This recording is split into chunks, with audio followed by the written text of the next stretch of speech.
അസ്സലാമു അലൈക്കും വറഹ്മത്തുള്ളാഹി തആല വബറകാതുഹു. ബിസ്മില്ലാ വൽഹംദുലില്ലാ വസ്സലാത്തു വസ്സലാമു അലാ അഷ്റഫി റസൂലില്ലാ വആലി കുല്ലി വസ്വഹാബത്തി അജ്മഈൻ. അമ്മാ ബഅദ്. പ്രിയപ്പെട്ട സഹോദരന്മാരെ, ബഹുമാനപ്പെട്ട സമസ്തയും പാണക്കാട് കുടുംബവും തമ്മിലുള്ള ബന്ധം കാലങ്ങൾക്ക് മുമ്പ് തന്നെ മുസ്ലിം കൈരളിക്ക്, മുസ്ലിം ലോകത്തിന് ബോധ്യപ്പെട്ട ഒരു കാര്യമാണ്. ഈയിടെയായിക്കൊണ്ട് ഉമർ ഫൈസി മഹാന്മാരായ കൊടപ്പനക്കൽ സാദാത്യങ്ങൾക്കെതിരെ രംഗത്ത് വരികയും ഇടയ്ക്കിടയ്ക്ക് അവരെ നോവിച്ചുകൊണ്ടിരിക്കുകയും ചെയ്യുകയാണ്. ഇപ്പോൾ അടുത്തായിക്കൊണ്ട് പൈതൃക സമ്മേളനം വെച്ചപ്പോൾ അതിനെതിരായിക്കൊണ്ട് ഉമർ ഫൈസി പറഞ്ഞ വളരെ മോശമായ നിലക്ക് ആ പൈതൃകത്തെ പരിഹസിച്ചുകൊണ്ട് ചില വാക്കുകൾ പറയുകയുണ്ടായി. പാണക്കാട് മുറ്റത്ത് പൈതൃകം നടന്നു. അതിന് നമ്മൾ ഒറ്റവാക്കിൽ പറഞ്ഞാൽ അവിടെ തിരിയാത്ത കുറെ ആൾക്കാരുണ്ട് പാണക്കാട്ട്. അത് തിരിയിക്കാൻ വേണ്ടിയിട്ടാണെന്ന് പറഞ്ഞാൽ അതായിരിക്കും ശരി. ആ പ്രസംഗം മുഴുവനും അങ്ങനെയാണ്. ബഹുമാനപ്പെട്ട ബാഫക്കിത്തങ്ങൾ അത് പാണക്കാട് കുടുംബത്തിൽപ്പെട്ടതല്ലെങ്കിലും ഒരു കെട്ടുബന്ധങ്ങളൊക്കെ ഉണ്ട്. ഒരു ദിവസം അദ്ദേഹം തന്ന ഉപദേശത്തിൽ അദ്ദേഹം പറഞ്ഞു, എനിക്ക് ഓർമ്മ വച്ച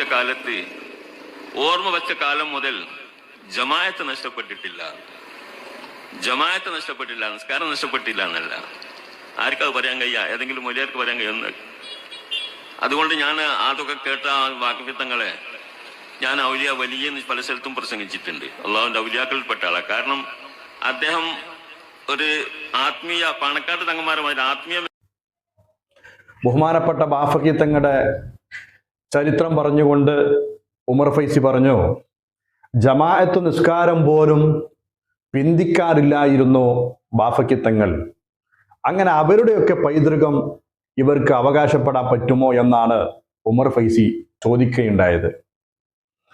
എന്നാൽ മുക്കം ഉമർ ഫൈസി ഒരു കമ്മ്യൂണിസ്റ്റുകാരുടെ വേദിയിൽ പോവുകയുണ്ടായി.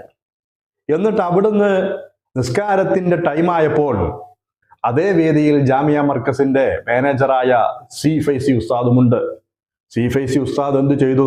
നിസ്കാരത്തിന്റെ സമയമായപ്പോൾ, ജമാഅത്തിന്റെ സമയമായപ്പോൾ തൊട്ടടുത്ത പള്ളിയിലേക്ക് നിസ്കരിക്കാൻ വേണ്ടി പോയി. ഈ മനുഷ്യൻ എന്താണ് ചെയ്തത്? ആ സ്റ്റേജിൽ വെച്ചുകൊണ്ട് ഇത്രയും കാലം സുന്നത്ത് ജമാഅത്തിന്റെ ഒരു പണ്ഡിതനും ചെയ്യാത്ത ഒരു കാര്യമാണ് അദ്ദേഹം ചെയ്തത്. ആ സ്റ്റേജിൽ വെച്ചുകൊണ്ട് നിസ്കാരത്തെ വളരെ മോശമായ നിലയ്ക്ക് ജനങ്ങൾക്ക് മുമ്പിൽ താറടിക്കുന്ന ഒരു രംഗമാണ് നമ്മൾ കണ്ടത്. വിദ്യാലയങ്ങൾ, ആശുപത്രികൾ, പാർപ്പിട കേന്ദ്രങ്ങൾ. ഇദ്ദേഹത്തിന് നിസ്കാരത്തിന്റെ സമയത്ത് ജമാഅത്തിന് പോകാമായിരുന്നു. ജമാഅത്തിന് പോയില്ല എന്ന് മാത്രമല്ല, ഇദ്ദേഹം ചെയ്തത് എന്താണ്? ആ വേദിയിൽ വെച്ചുകൊണ്ട് നിസ്കാരത്തെ ഒരു നാടകമായിട്ട് ജനങ്ങൾക്ക് മുമ്പിൽ അവതരിപ്പിച്ചു. ഏതെങ്കിലും ഒരു പണ്ഡിതൻ ഇങ്ങനെ ചെയ്തിട്ടുണ്ടോ? ഇതിനു മുമ്പ് ഒരു പാരമ്പര്യം അവകാശപ്പെടുന്ന ഇദ്ദേഹം ഈ സമസ്തയുടെ ചരിത്രത്തിലോ അല്ലെങ്കിൽ മുൻകാല നേതാക്കന്മാരിലോ ആരെങ്കിലും ഒന്ന് ചെയ്ത പ്രവൃത്തിയാണോ ഇത്? വളരെ മോശമായ നിലക്കാണ് അദ്ദേഹം അവിടെ വെച്ചുകൊണ്ട് നിസ്കരിക്കുന്ന രംഗം സോഷ്യൽ മീഡിയയിൽ വൈറലായത്. ഇയാളാണ് പാണക്കാട് കുടുംബത്തെ പാരമ്പര്യം പഠിപ്പിക്കുന്നത്, പൈതൃകം പഠിപ്പിക്കുന്നത്.